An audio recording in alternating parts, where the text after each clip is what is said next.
Pertanyaannya, apa yang akan mampu menyelamatkan kita? Maka prosesnya adalah dua.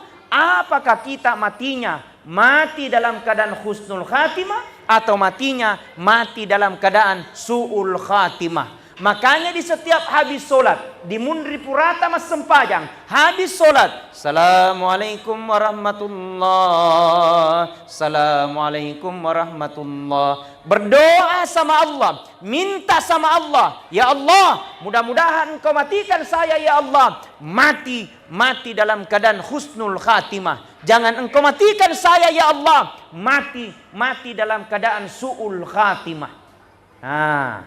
Makanya ulama mengajarkan nariko sujud pacapurengi ketika dalam sujud terakhir tidak apa-apa dikasih lama-lama di situ sujud tak, supaya kita minta sama Allah, mudah-mudahan insya Allah kita dimatikan mati dalam keadaan husnul khatimah, dimudahkan segala perjalanan menghadapi sakaratil maut.